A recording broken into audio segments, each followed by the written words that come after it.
The evening hum inside Harborline Grill in Seattle felt like a warm blanket clinking glasses, soft jazz playing somewhere near the bar, conversations blending into a steady murmur until the moment everything cracked apart like thin ice under too much weight.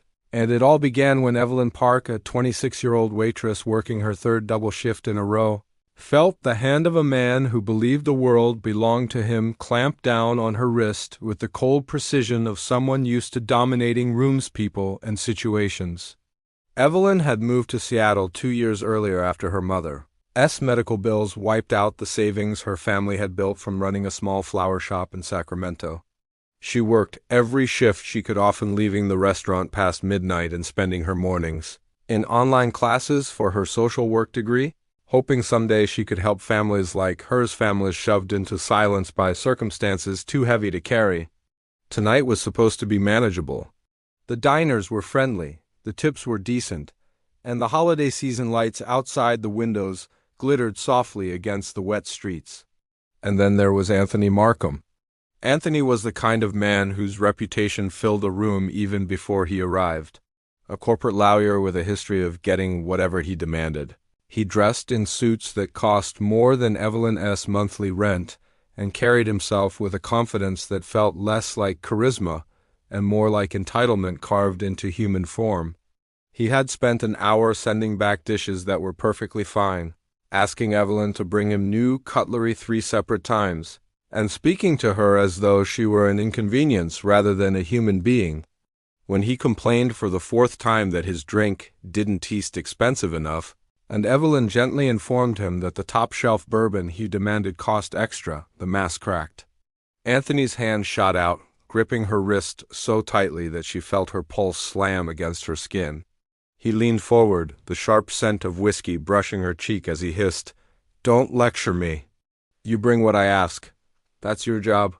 Not thinking, his voice snapped through the restaurant so suddenly that the nearest table fell silent, and Evelyn's breath hitched not from pain, but from the humiliation burning through her chest. She tried to pull back, but his fingers locked around her like iron. "Sir, please let go," she managed, her voice trembling despite every effort to sound steady. And then came the moment nobody expected. At a small booth near the back where he'd been quietly reading a worn paperback novel and sipping a single cup of tea, a man whom most people overlook slowly rose from his seat. His name was Daniel Reyes. Evelyn knew him only as the soft-spoken, Thursday regular who always asked how her day was going and tipped with sincerity rather than spectacle.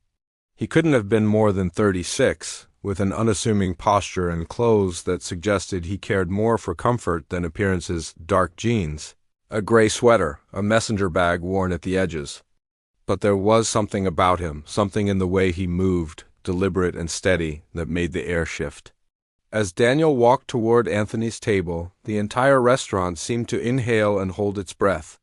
Evelyn froze, Anthony's grip tightening as he turned to glare at the approaching stranger. "Mind your own business," Anthony growled, but Daniel didn't stop. "Let her go," he said, his voice soft enough to be gentle, yet strong enough to settle over every person listening. Anthony barked an incredulous laugh. "Excuse me?" "Do you know who I—" Daniel interrupted with the same quiet firmness. "Let go, or you'll regret holding on." His words weren't loud, but they struck with a certainty that froze even the restaurant manager several steps away with his phone halfway raised to call security. Anthony scoffed, preparing to unleash another tirade, but then something happened so fast most diners would later describe it differently.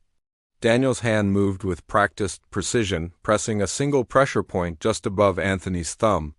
The lawyer gasped, his fingers springing open involuntarily as Evelyn jerked her hand back, rubbing at the reddened skin. Daniel immediately stepped sideways, placing his body between her and Anthony like a protective shield. "Are you injured?" he asked Evelyn without turning his head. "No," she whispered, shaken but recovering. "I'm okay." Anthony shot to his feet, face flushed with anger and embarrassment. "You're finished," he snarled at Daniel. "I will bury you. I'll have this place shut down."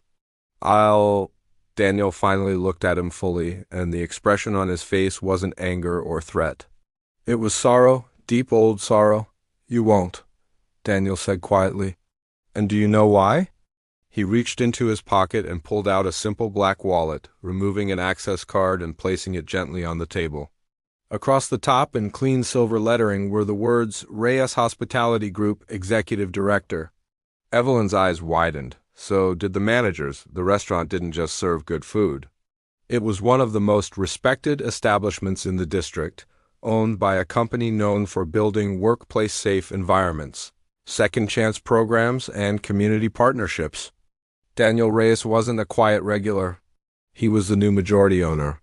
I don't tolerate abuse in any building with my name on it, Daniel continued, voice steady. Not from customers, not from employees, not from anyone. You are leaving now? You will not return, Anthony sputtered, searching for leverage that no longer existed. But as the room watched silently, he realized the truth: no amount of money or threats would save him here. With a final glare, he stormed out, the slam of the door echoing like a closing chapter. Once he was gone, Daniel turned to Evelyn fully for the first time. His expression softened, grief flickering behind calm eyes. "I'm sorry," he said quietly. "You didn't deserve any of that." Evelyn swallowed, tears gathering as relief battled exhaustion. "Why did you help me?" she whispered.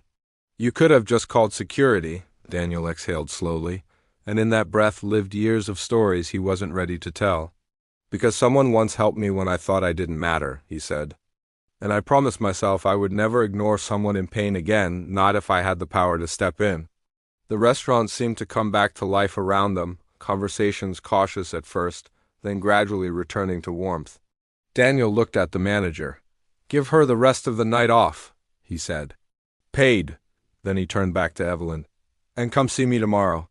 I think we need to talk about your future here, opportunities, support, whatever you need." That night became legend among Seattle's service community.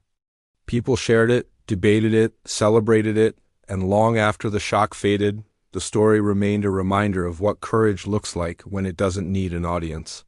3 months later, under Daniel's mentorship, Evelyn earned a full scholarship from the company's newly expanded education fund, an initiative inspired by her perseverance. Within 5 years, Evelyn would graduate as a licensed social worker, eventually opening a nonprofit center supporting restaurant employees facing harassment, burnout, and financial hardship. And every time someone asked her why she chose this path, she would think back to that night, the night someone stood up, not because it was easy, but because kindness demanded it. Because true strength is quiet. Because real power protects, not harms. And because one stranger's courage can change the direction of another person's entire life.